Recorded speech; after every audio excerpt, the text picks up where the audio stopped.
Hey guys, and welcome back. Today's video is on how to ace any leadership, aerospace test, or to just search 39-1. It's a really simple step, but it will save you a whole lot of time in the long run. The first step, if you're gonna do this is for a leadership test or whatever, you're just gonna click on cadet online testing like you would taking a normal test.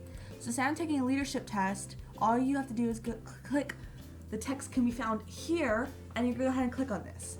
Now, this is a way, it's not cheating because it is allowed, but it's not something that is always beneficial to your CAP career. So I always suggest reading it and watching my other video on how to ace these tests and how to take them and how to study for them. But anyway, you can just go to any chapter for this purpose, and it's gonna go ahead and load. Okay, and here's where it gets a little complicated. Or, it's not complicated, but it's a little different. Okay, so once it's loaded, this is just the typical leadership test. What you're gonna do is hold down control and click F.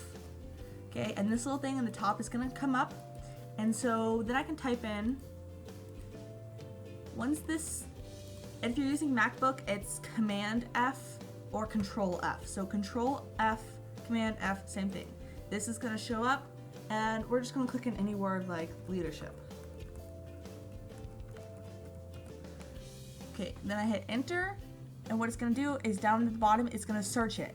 And so then I just click next, next, next, and it's gonna bring up all the words where it says leadership.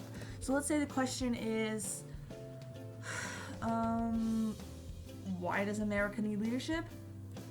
Then all you have to do to find it in your textbook is come to the find area, click it,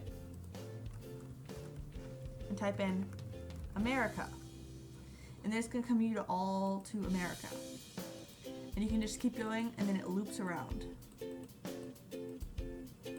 See, there you go. And this is also really helpful if you're using 39-1 and you're looking up for the specific patch or something like that. It's very helpful, and it works on all types of documents. I can even go to the CAP website and just type it in, and it just shows up a little differently, and I can just look up test. And I like this one a lot because it does tell you how many matches there are, but there's just a little bit different. Anyway, I hope you enjoyed this video, and remember to not just use this as a way to cheat, but use it to a way to help you if you're running out of time or if you really just do not know the answer. Because remember, you can't use this when you're taking the milestone test. So once again, I hope you enjoyed this video, and I'll see you next time. Bye!